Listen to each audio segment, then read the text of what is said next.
Very good morning, students. For this lecturing video session, I am going to give an introduction about involute. Involute is one of the special curves. I taught you in the previous video lecturing about the introduction of the cycloidal curve. Right? See, for this session, I am going to give a detailed explanation on involute. By the way, what do you mean by involute? So, involute is a curve traced by an end of the string or thread when it is unwound from a object, that is circle or square. While unwinding the particular thread or string, it should be kept tight. Fine. So, when it comes to involute, we have two. It is further classified into two. The first one is square involute. The first one is square involute. The second one is circle involute. Involute of a circle or involute of a square. Right. So, for an example, this is the object which has square. The cross section of this particular object is a square. Assume this is a thread. This is a thread. What I am going to do is, I am going to wind or unwinding this particular thread from the given object. The object is a square cross-sectional shape, right? This is the end from where I am going to start winding it. I am just start winding from one side of the square. While winding or unwinding, the string or the thread should be kept tight.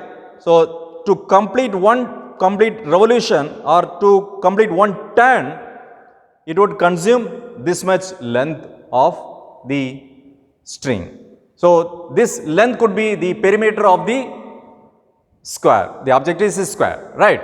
Suppose the string, if I start winding like this, it could be more than one winding. So, where I started from the bottom left portion, right?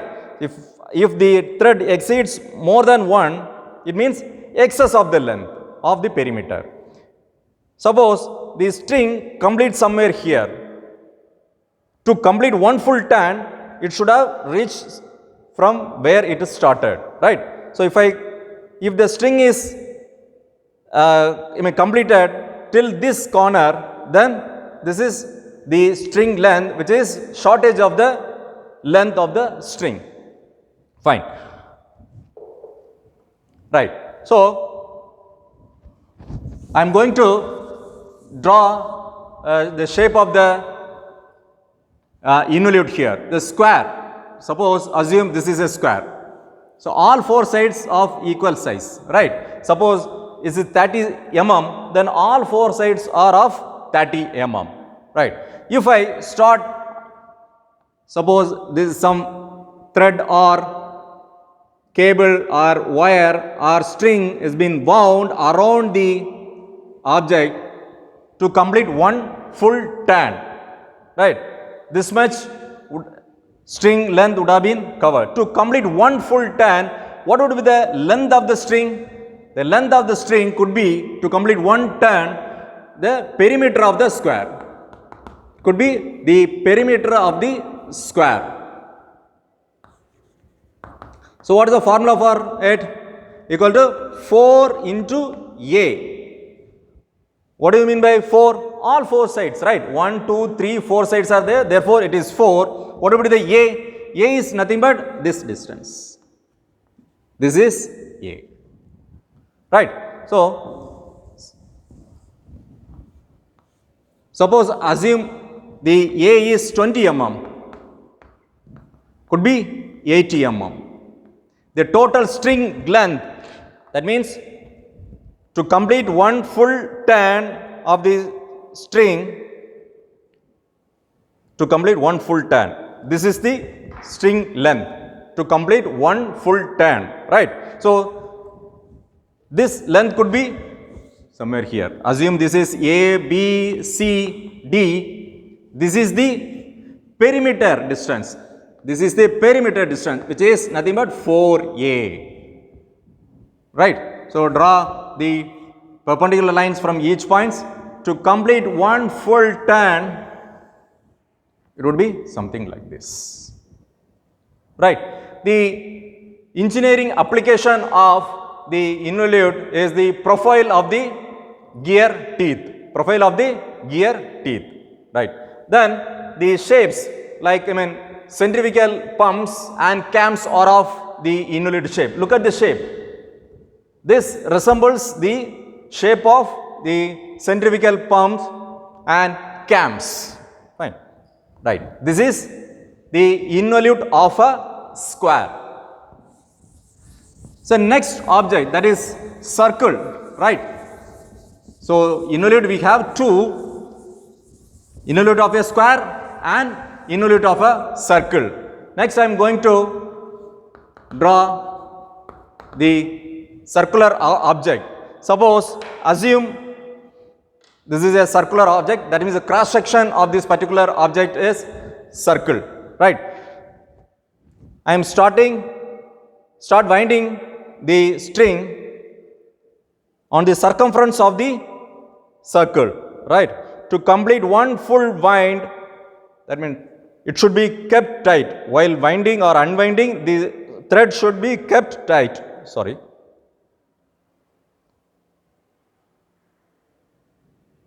It should complete somewhere here. So what would be the length of the string to complete one full winding? One full winding. What is the circumference length of the circle? What is the circumference length of the circle? The formula is pi d r 2 pi r. D is the diameter of the circular object. The object can be cylinder, coin, drum or whatever it may be. And r is the radius of the circular cross section, that is coin, drum or any cylindrical object, right. So assume some diameter, so d, I taken the radius and drawn a full circle and the center as C, and the center as C, suppose divide this into 4 equal division, and what would be the length of this string to complete one full turn? It could be pi d r 2 pi r. This could be pi d r 2 pi r. This is the diameter, right. So whatever dimension is mentioned, it represents pi.